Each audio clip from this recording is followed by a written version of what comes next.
Good morning everybody. કેમ છો બધા?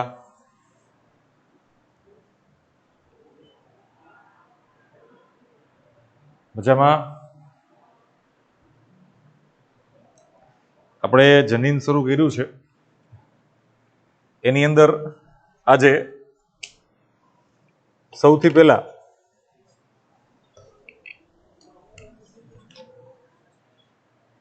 તમે લોકો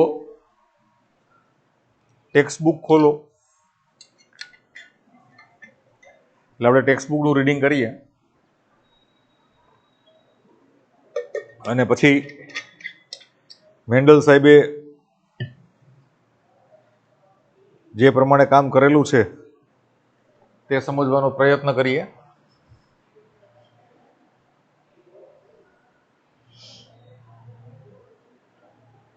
બધા ટેક્સ્ટ બુક ખોલજો.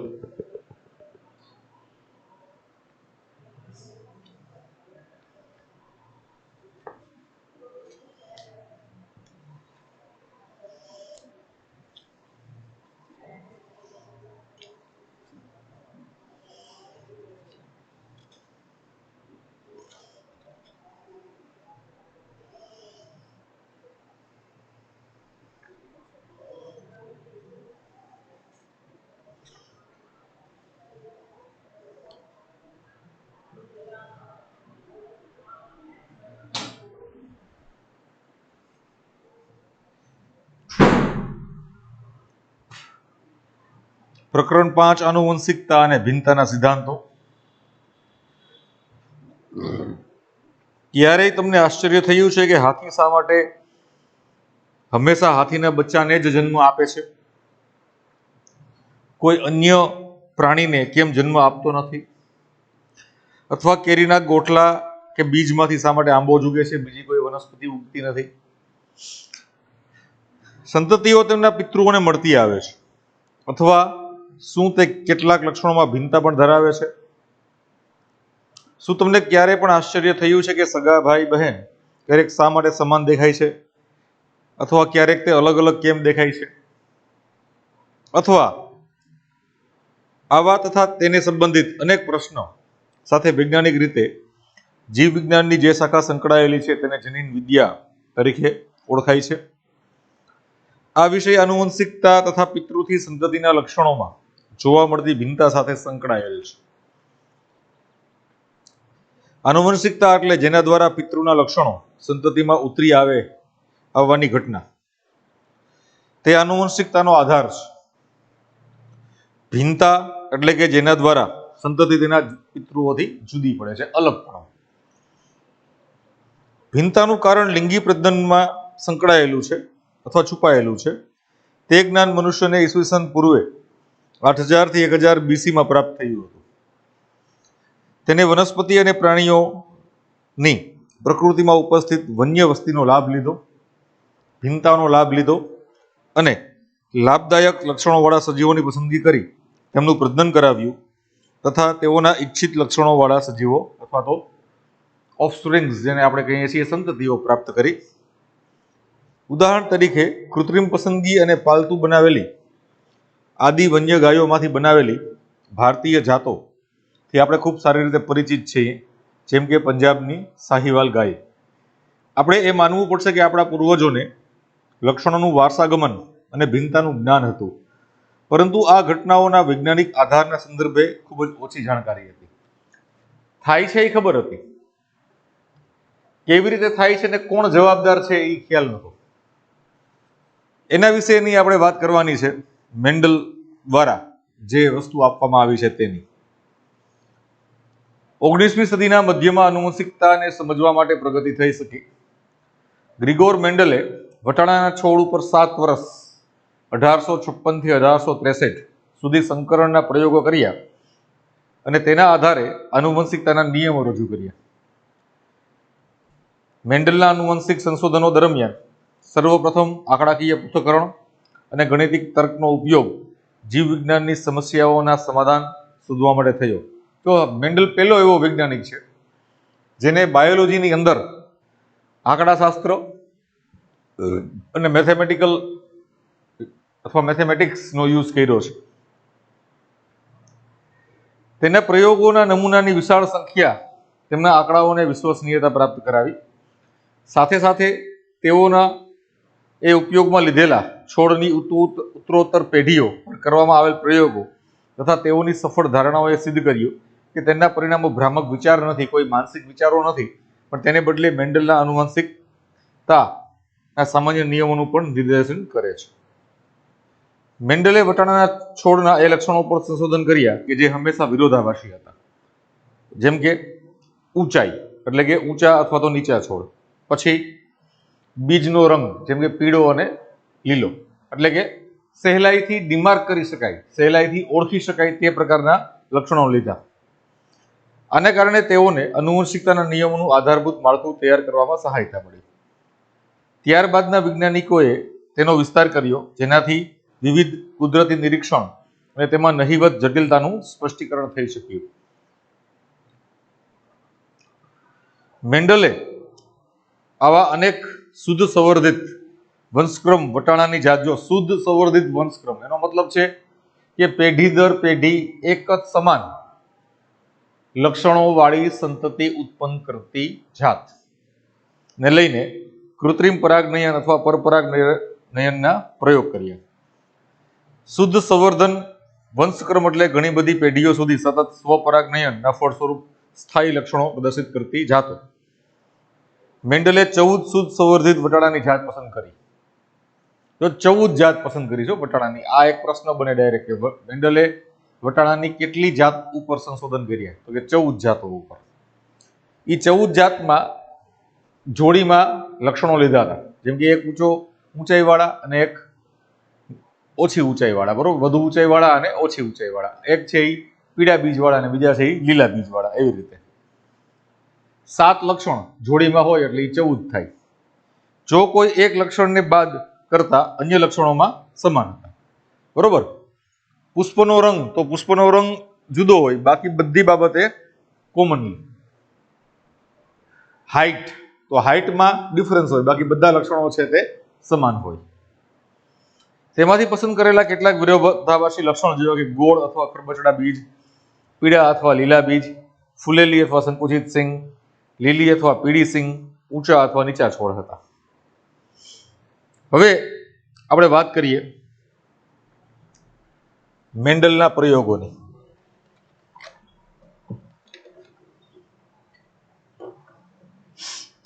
મેન્ડલે જે અભ્યાસમાં લીધેલા લક્ષણો એની વાત કરીએ.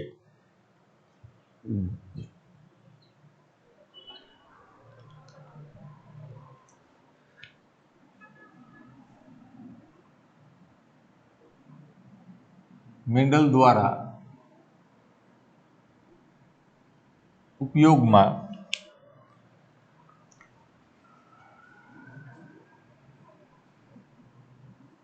લેવાયેલા વટાણાના છોડના વિરોધાભાસી લક્ષણો. એમાં સૌથી પહેલું છે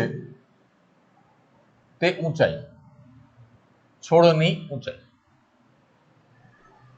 બરોબર, અથવા પ્રકાંડની લંબાઈ.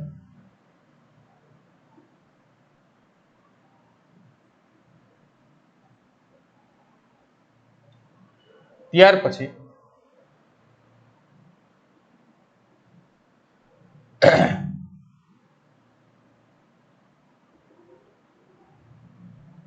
બીજનો આકાર, ત્યાર પછી બીજનો રંગ,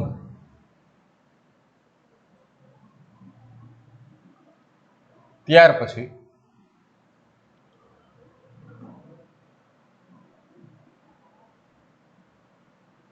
પુષ્પનું સ્થાન,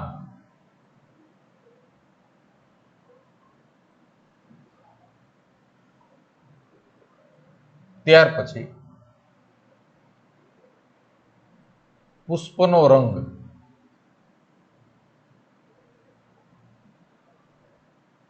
પછી સિંગ એટલે કે ફળ નો રંગ અને સિંગ એટલે કે ફળ નો આકાર. બરોબર. એટલે તમે જુઓ 1 2 3 4 5 6 અને 7 લક્ષણ થયા. બરોબર. એના માટે એને 14 જાતો પસંદ કરી હતી અને આ 14 જાતો આ એક લક્ષણને બાદ કરતા બીજા બધા લક્ષણોમાં સામ્યતા ધરાવતી હતી. યાદ રાખજો. બરોબર. મેન્ડલે પસંદ કરાયેલ જાતો શુદ્ધ સંવર્ધિત હતી.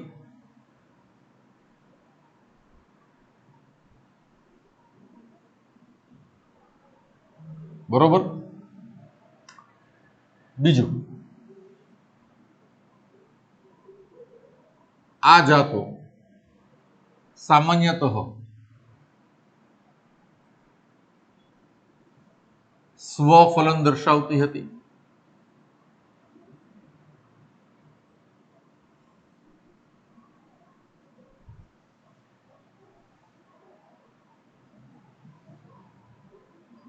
ત્રીજું, આ જાતો એક લક્ષણને બાદ કરતા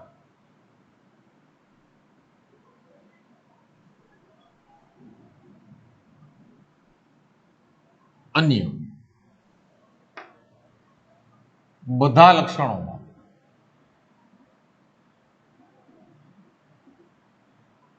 સામ્યતા ધરાવતી હતી.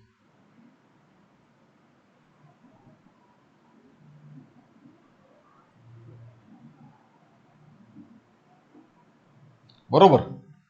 આ બધી જાતોની વિશેષતા હતી. હવે જ્યારે આપણે અલગ અલગ જાતોની વાત કરીએ ત્યારે ઊંચાઈને અનુસરીને તેને બે પ્રકારના છોડ પસંદ કર્યા હતા.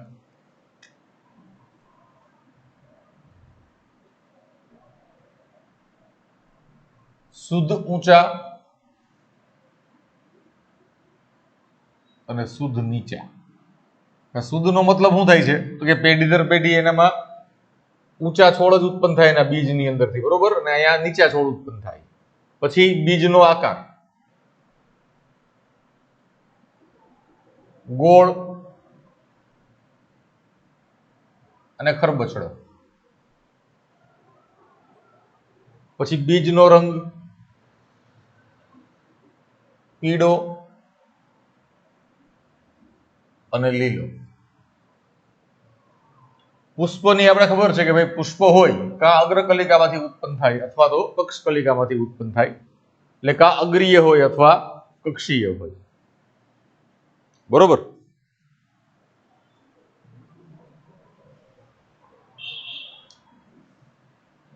કા અગ્રીય અથવા કક્ષીય. પુષ્પનો રંગ કા જાંબલી હોય અથવા સફેદ હોય. સિંગનો રંગ પીળો અથવા લીલો હોય. અને સિંગનો આકાર કા ફૂલેલો હોય અથવા મણકામય હોય. બરોબર. 7 જાત આ છે અને 7 જાતો આ છે. એટલે કુલ કેટલી થઈ? 14 જાતો. બરોબર. એટલે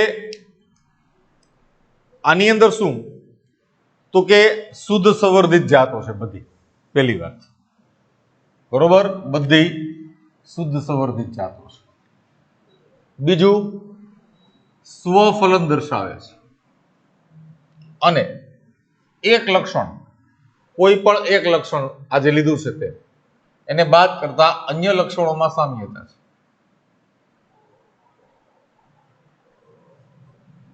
તો મેન્ડલે કૃત્રિમ પરાગનયન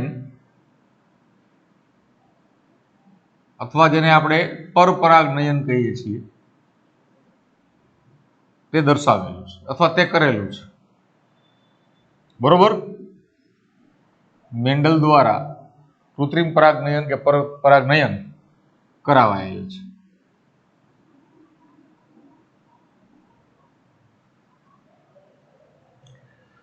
હવે કૃત્રિમ પરાગનયન વટાણામાં સામાન્ય રીતે સ્વફલન જોવા મળે. શા માટે વટાણામાં સ્વફલન શા માટે દર્શાવે છે?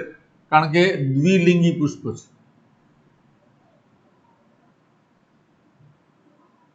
એટલે સ્વફલન જોવા મળે. બરોબર.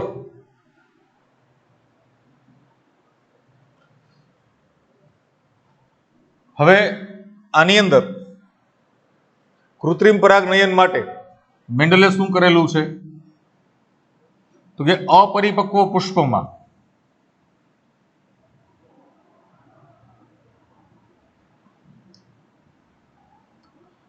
પુંકેસરને દૂર કર્યા છે.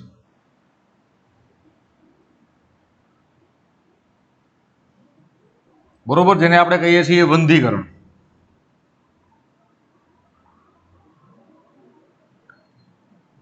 બીજું સ્ત્રીકેસર. સ્ત્રીકેસરનો ભાગ કયો ભાગ આવશે? તો કે પરાગાસન. પરાગાસન પર કોથળી ચડાવેલ છે.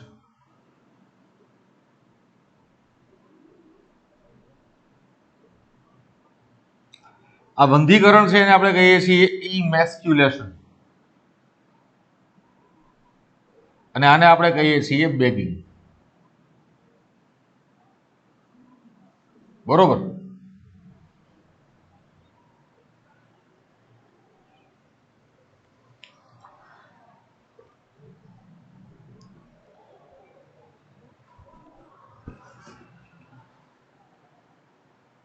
રેડી?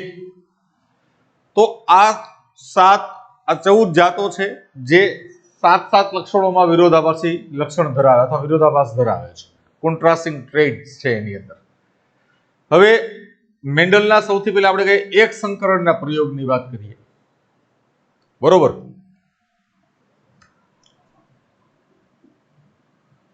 મેન્ડલના એક સંકરણના પ્રયોગ.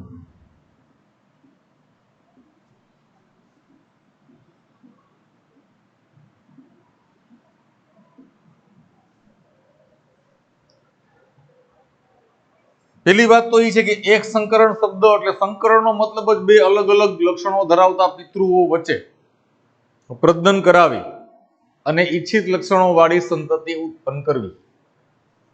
બરોબર. સંકરણ શબ્દ છે એનો અર્થ જ એવો થાય છે કે બે ભિન્ન કે જુદા જુદા લક્ષણો વાળા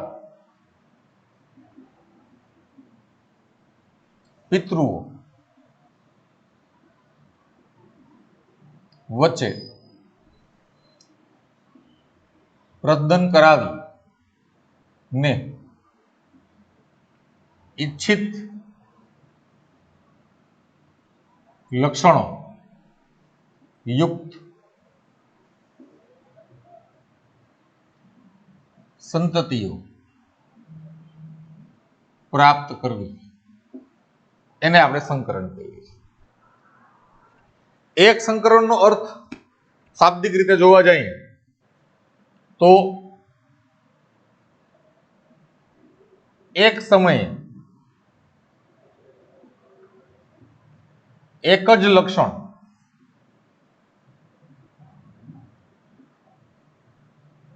નું વારસાગમન સમજવા માટે કે શોધવા માટે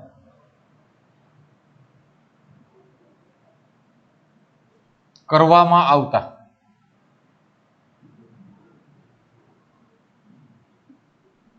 પ્રયોગો છે. બરોબર. એક સમયે એક જ લક્ષણનું વારસાગમન સમજવા માટે કે શોધવા માટે કરવામાં આવતા પ્રયોગને આપણે એક સંકરણના પ્રયોગ કહીએ છીએ. ઇંગ્લિશમાં એને કહેવાય છે મોનોહાઇબ્રિડ. હવે એનો મતલબ એવો નથી કે આ એક જ લક્ષણ પ્રદર્શિત થતું હોય, બીજા બધા લક્ષણો છે એ થતા જ હોય પ્રદર્શિત, પણ એ લક્ષણોને ધ્યાનમાં લેવાના હોતા નથી. બરોબર.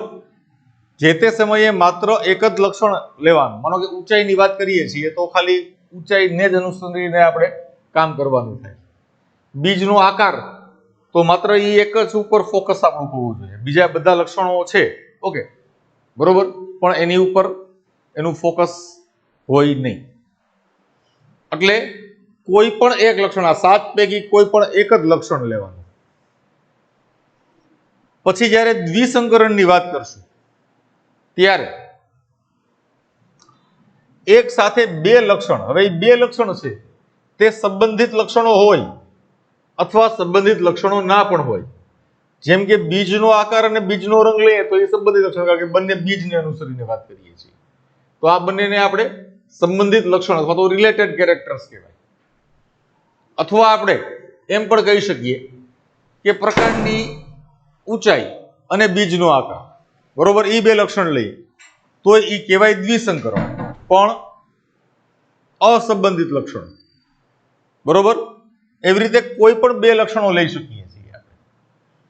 સિંગનો રંગ, સિંગનો આકાર, પુષ્પનું સ્થાન, પુષ્પનો રંગ, બીજનો આકાર, બીજનો રંગ, બીજનો આકાર, પ્રકાંડની લંબાઈ અથવા ઊંચાઈ, તો આપણે તેને દ્વિસંકરણ કહીએ. અને બે કરતા વધુ લક્ષણના વારસાગમનનો અભ્યાસ જ્યારે આપણે કરતા હોય ત્યારે આપણે એને બહુસંકરણ અથવા તો પોલીહાઇબ્રિડ કહીએ છીએ. પોલીહાઇબ્રિડ એક્સપેરિમેન્ટ્સ તે પણ મેન્ડલે કરેલા છે, પણ તમારા અભ્યાસમાં નથી. બરોબર. એટલે એક સમયે એક જ લક્ષણનું વારસાગમન સમજવા માટે કે શોધવા માટે કરવામાં આવતા પ્રયોગો એટલે આપણે કહીએ છીએ એક સંકરણના પ્રયોગ.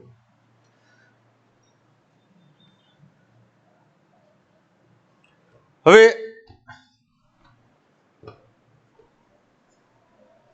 સૌથી પહેલા તો આનો એક સ્ક્રીનશોટ લઈ લ્યો બધા.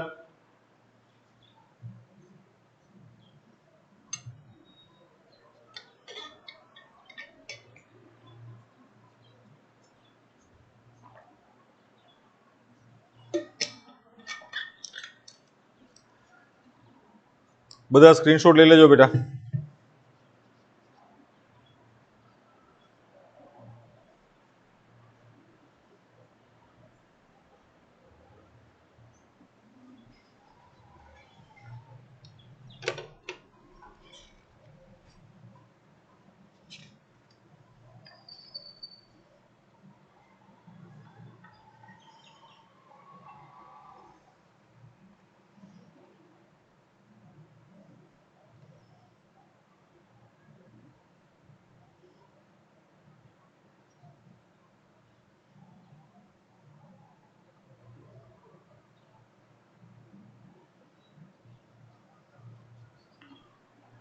Okay, very good. આગળ વધીએ.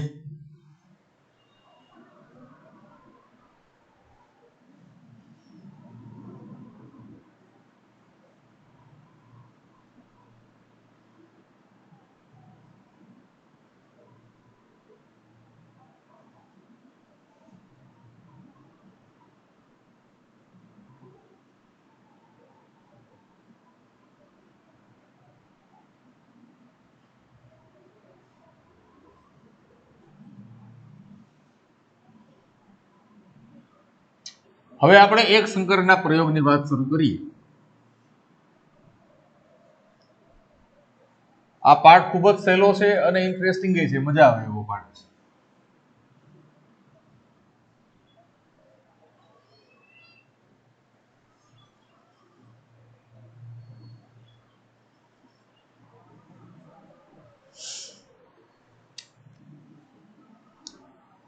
એક સંકરણનો પ્રયોગ.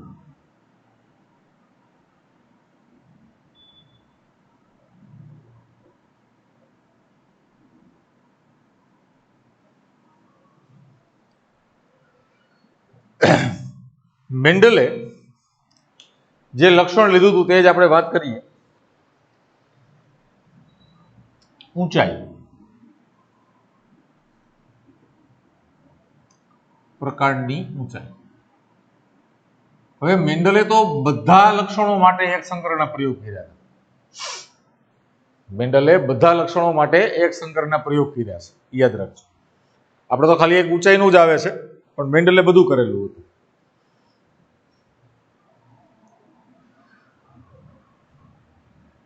હવે આની અંદર તેને પિતૃ તરીકે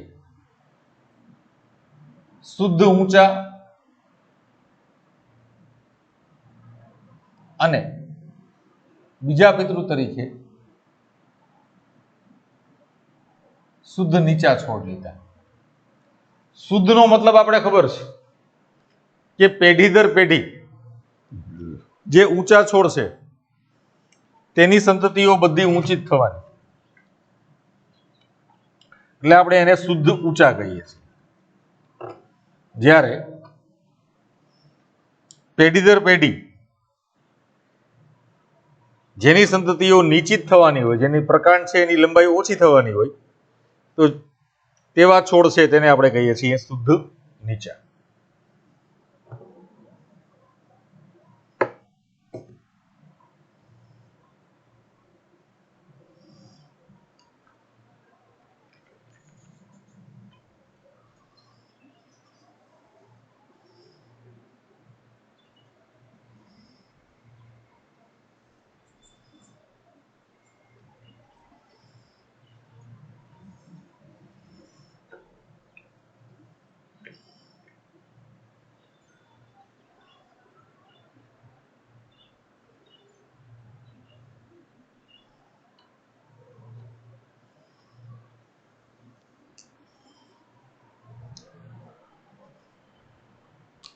ઊંચાઈ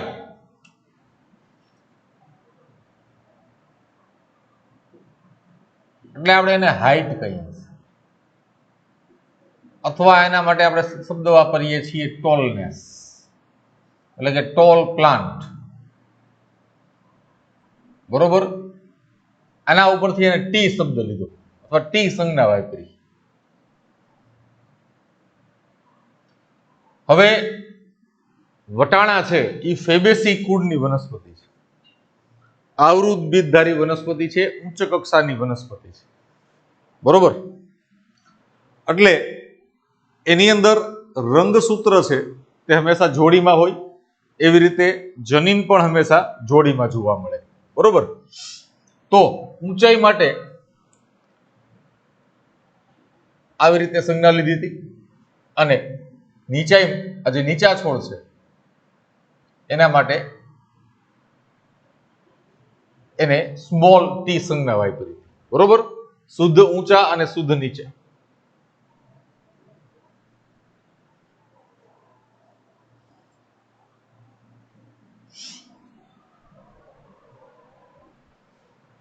હવે આનું માનો કે આને આપણે કહીએ કે આ નર તરીકે લીધા, આનું પરાગરજ લીધું છે,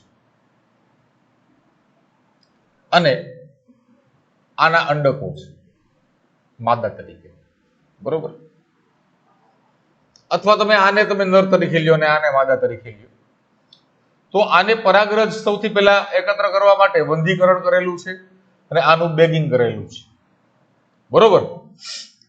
પછી આપણે વાત કરી હતી રેજિનાલ્ડ પનેટ. બરોબર? બ્રિટિશ જનીન શાસ્ત્રી છે, એના દ્વારા પનેટ સ્ક્વેર ની દર્શાવવામાં આવેલ છે, એની આપણે ચર્ચા કરીએ. હવે આ અત્યારે બંનેની સ્થિતિ દ્વિકીય છે. બરોબર? પણ જ્યારે પરાગરજ અને અંડકની વાત આવશે ત્યારે આપણે ખબર છે કે ભાઈ જન્યુ નિર્માણ પહેલા અર્ધીકરણ થાય છે, અને જન્યુઓ કેવા થશે? એકકીય. અંડક હોય તો બે અંડક છે તેની અંદર સમાન જ જનીન હોય. તેવી રીતે પરાગરજ છે તો એની અંદર બધી પરાગરજમાં સ્મોલ ટી જનીન જ હોય, એક જ પ્રકારના હોય, બરોબર. સમજનીનિક જન્યુઓ છે, બરોબર. આ જન્યુઓ કેવા થઈ ગયા? સમાન જનીનિક બંધારણ ધરાવતા જન્યુઓ. શા માટે? કારણ કે અહીંયા બંને જનીનો સરખા છે, એટલે કે સહયુગ્મી સ્થિતિ છે.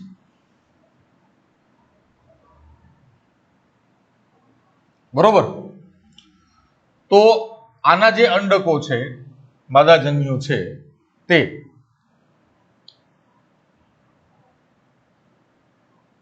બધા જ અંડકો તેના જનીનિક બંધારણમાં કેપિટલ ટી જનીન અથવા તો કારક ધરાવે છે. મેન્ડલે ક્યારેય જનીન શબ્દ વાપર્યો જ નથી, એને જે શબ્દ વાપર્યો છે એ કારક છે.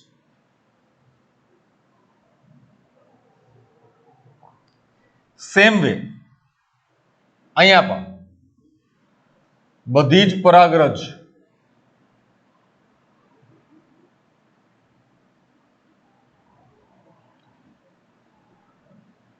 તેના જનીનિક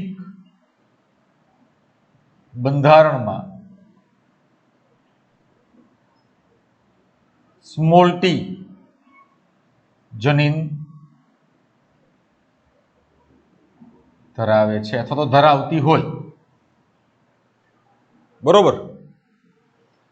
હવે આપણે જ્યારે એક સંકરણની વાત કરીએ ત્યારે આ પરાગરજ ને અહીંયા છંટકાવ કરવામાં આવે તો આ જે ઘટના બને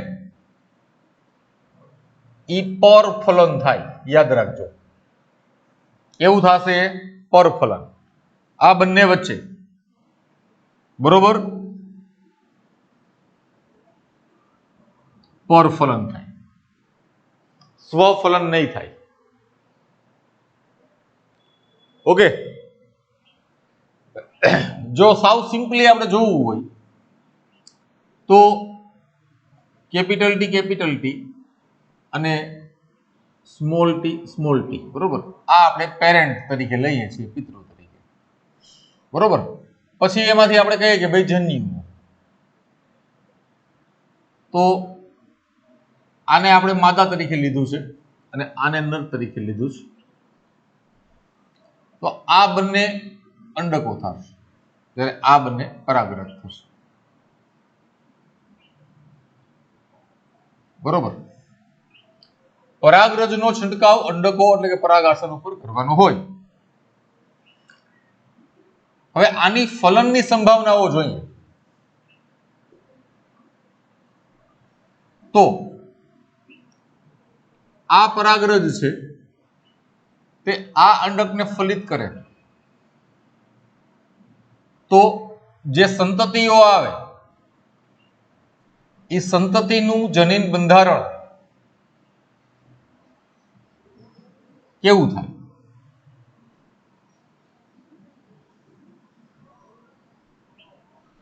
તો કે કેપિટલ ટી સ્મોલ ટી, બરોબર.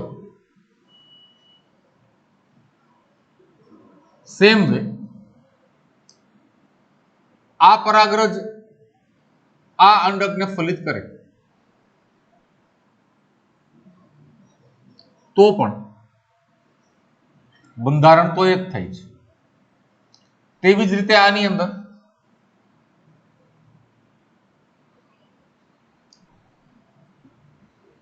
તેવી જ રીતે આની સાથે. તો આ પરફલનથી પ્રાપ્ત પ્રથમ પેઢી છે. પરફલનથી પ્રાપ્ત પ્રથમ પેઢી એટલે આપણે એને કહીએ છીએ F1 પેઢી, બરોબર. ફલન થઈ ગયું, ફલન પછી ભ્રૂણ વિકાસ, બીજ વિકાસ, બીજ પરિપક્વ થયા, आ बीज वाव्या त्यारे खबर पड़ी कि एमांथी जे छोड़ उत्पन्न थया ई बधा एक ज पितृ जेवा थया भाई। बीजा पितृ जेवो होय के छोड़ ज न आव्यो, बरोबर। एक ज पितृ जेवा थया એટલે બધી જ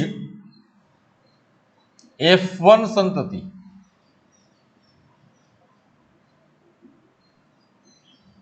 બે પૈકી કોઈ એક જ પિતૃના લક્ષણો દર્શાવે કે અભિવ્યક્ત કરે છે,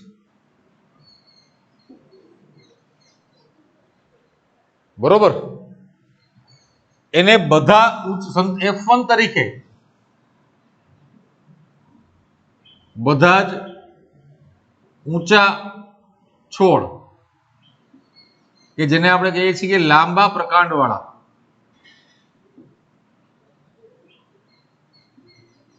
છોડ સંતતિ તરીકે પ્રાપ્ત થાય છે।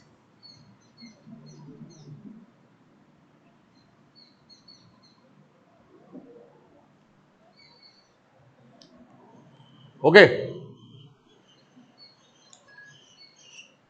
હવે F1 છે તેનું સ્વફલન,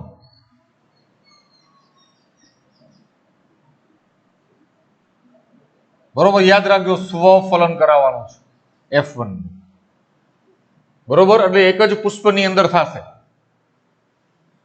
પરાગરજ એનું અને અંડકો એના।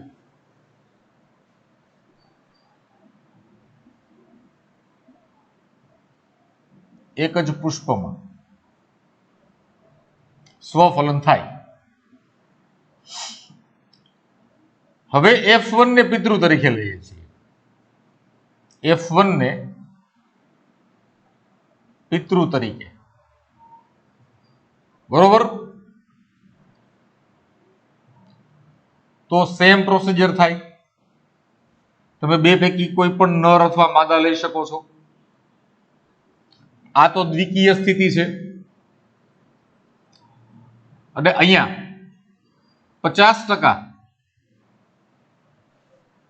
છોડ એવા હશે, સોરી 50% પરાગરજ એવી હશે કે જેમાં જનીન બંધારણ કેપિટલ ટી હોય અને 50% પરાગરજ એવી હશે કે જેમાં જનીન બંધારણ સ્મોલ ટી હોય। સેમ વે જે અંડકો ઉત્પન્ન થશે તે પણ બે પ્રકારના થશે, 50% કેપિટલ ટી વાળા અને 50% સ્મોલ ટી વાળા। શા માટે? કારણ કે F1 નું જનીન બંધારણ શું છે કે કેપિટલ ટી અને સ્મોલ ટી, બરોબર। એ હજી ખબર નથી હો, પણ આ સ્થિતિને આપણે કેવી કહીએ છીએ? વિષમ યુગની સ્થિતિ। કેવી કહેવાય છે? વિષમ યુગની સ્થિતિ। જ્યારે આ જે એના મૂળ પિતૃની સ્થિતિ છે તેને આપણે કેવી સ્થિતિ કહીએ છીએ? સયુગની સ્થિતિ,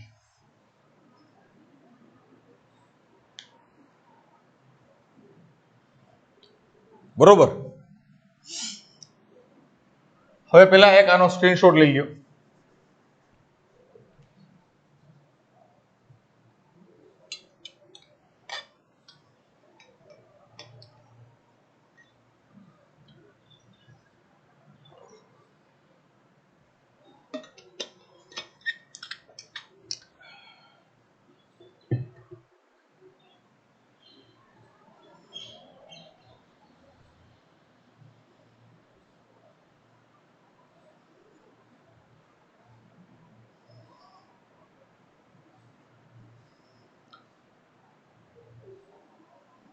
ओके,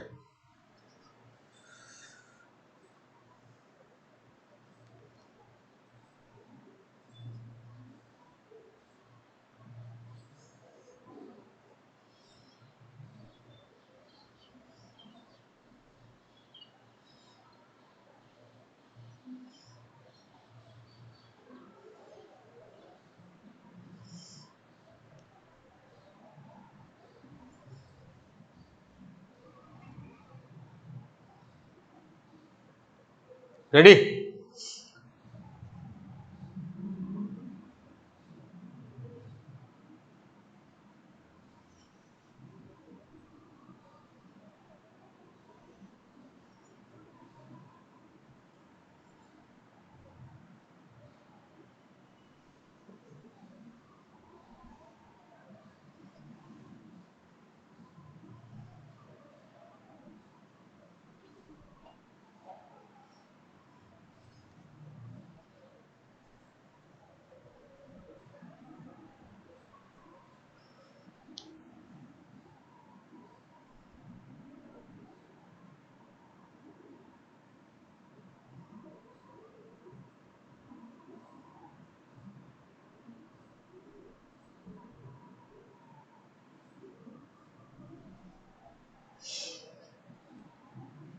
સૌથી પહેલો પ્રયોગની અંદર પિતૃ તરીકે સયુગ્મી ઊંચા અને સયુગ્મી નીચા, અથવા શુદ્ધ ઊંચા અને શુદ્ધ નીચા, બરોબર?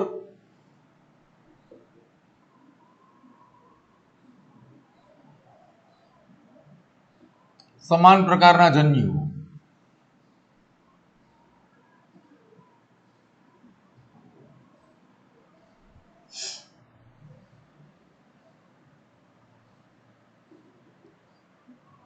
ફલન.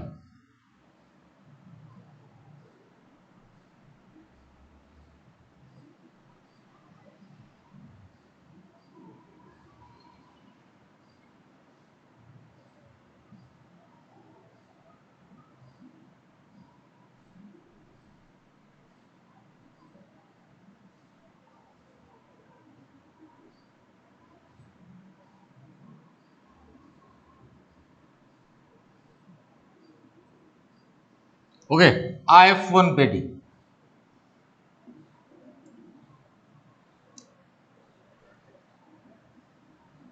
બધા જ છોડ, એટલે કે અહીંયા આપણે એને કહેશું સંતતિ, એક જ પિતૃ જેવા, બરોબર? એટલે કે બધા ઊંચા.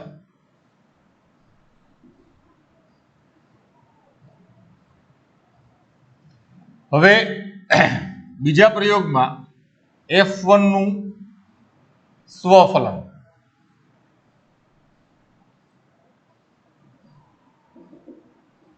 તો એની અંદર F1 ને પિતૃ તરીકે લેવાના છે.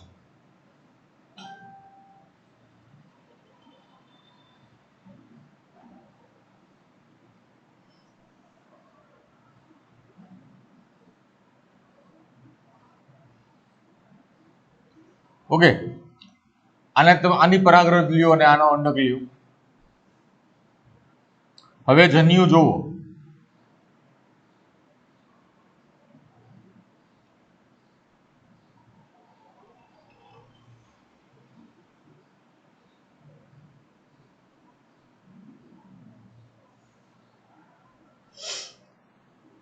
હવે આપણે ફલનની સંભાવના દર્શાવીએ. આની વચ્ચે શું થશે? સ્વફલન, બરોબર? અહીંયા શું હતું? પરફલન.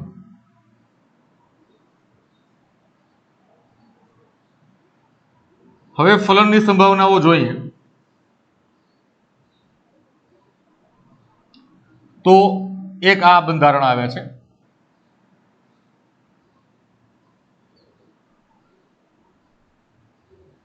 એક આ બંધારણ આવે છે,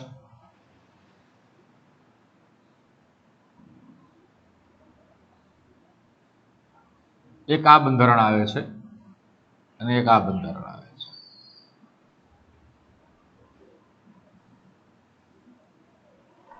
આ F2 પેઢી છે, બરોબર? F2 પેઢીમાં મોટા ભાગના છોડ એક પિતૃ જેવા, એટલે કે ઊંચા છે, જ્યારે અમુક છોડ બીજા પિતૃ જેવા, એટલે કે નીચા છે. આની એને ગણતરી કરી તો એનો ગુણોત્તર લગભગ 75% અને 25% જેવો આવ્યો, એટલે કે 3/4 અને 1/4, બરોબર. એટલે 3:1, દર 3 ઊંચા છોડે એક નીચો છોડ હતો એવું કહી શકાય છે. ઓકે, તો આ F2 નો ગુણોત્તર, આ એક સંકરણનો ગુણોત્તર છે, યાદ રાખજો. 3:1 છે ને તે એક સંકરણ નો ગુણોત્તર છે. મેન્ડલે આ પ્રયોગ બીજા બધા લક્ષણો માટે કર્યો હતો. આ તો માત્ર આપણે ઊંચાઈ માટે કરીએ છીએ. સિંગનો આકાર, સિંગનો રંગ, બીજનો આકાર, બીજનો રંગ, પુષ્પનું સ્થાન, પુષ્પનો રંગ, આ બીજા અન્ય 6 લક્ષણો માટે પણ એને આ પ્રયોગ કરેલા છે. અને દર વખતે તેને F2 ની અંદર, પેલા F1 ની અંદર કોઈ એક જ પિતૃનું લક્ષણ છે એ આવ્યું, બરોબર. બે પૈકી કોઈ પણ એક જ પિતૃનું લક્ષણ છે એ F1 માં આવ્યું, અને F2 ની અંદર બંને પિતૃના લક્ષણો આવ્યા પણ એનો ગુણોત્તર આ આવ્યો 3:1. કોઈ પણ લક્ષણ માટે ઊંચાઈ, બીજનો આકાર, બીજનો રંગ, સિંગનો આકાર, સિંગનો રંગ, પુષ્પની સ્થાન અને પુષ્પનો રંગ, કોઈ પણ માટે, બરોબર, આ જ ગુણોત્તર આવ્યો. એટલે બીજી પેઢીની અંદર બીજા પિતૃના લક્ષણ પ્રદર્શિત થયા. આવે આમાં એકેય છોડ મધ્યમ ઊંચાઈ વાળો પ્રાપ્ત થયેલ નથી, પેલી વાત, બરોબર. F1 માં કે F2 પેઢીમાં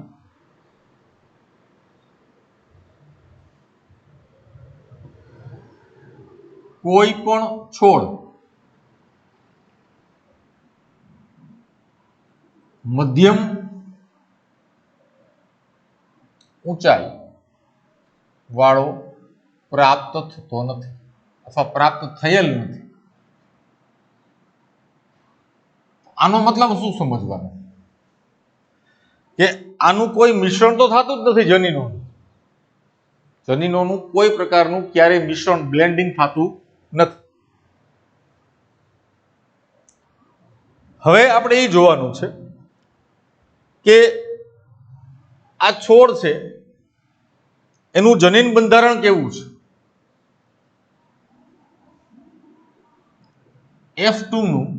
F2 સંતતિઓનું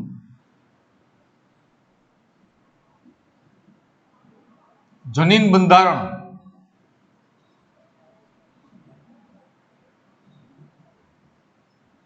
ચકાસવા માટે કરવામાં આવતા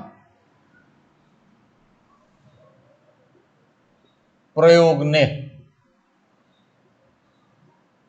કસોટી સંકરણ એટલે કે ટેસ્ટ ક્રોસ ના પ્રયોગ કહેવામાં આવે છે.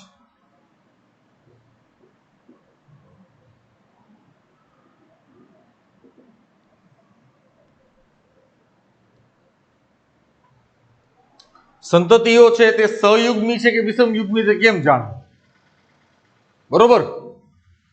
તેનો જે પ્રયોગ છે તેને આપણે કહીએ છીએ કસોટી સંકરણ, બરોબર. કારણ કે ચકાસણી માટે કરવામાં આવ્યો ને, ટેસ્ટ કરવા માટે આવ્યો છે. આઈધર ઇટ ઇઝ હોમોઝાઇગસ ઓર હિટ્રોઝાઇગસ, બરોબર. સંતતિઓ છે તો સંતતિનું જનીન બંધારણ સહયુગ્મી છે કે વિષમયુગ્મી છે, બરોબર. એટલે કે આ છે, આ છે કે પછી આ છે. તે જાણવા માટે આપણે પ્રયોગ કરીએ છીએ તેને આપણે કહીએ છીએ કસોટી સંકરણનો પ્રયોગ. ઓકે, હવે કસોટી સંકરણ વિશે વાત આપણે આવતા લેક્ચરમાં કરીશું. બરોબર, થોડો ઇંતજાર કરો, ઇંતજાર કા ફલ મીઠા હોતા હૈ. બહુ મજા આવે એવી વસ્તુ છે અને ખૂબ ઇન્ટરેસ્ટિંગ છે. ઓકે, એટલે આવતા વખતે આપણે વળી પાછી કસોટી સંકરણ વિશેની ચર્ચાઓ કરીશું. ઓકે,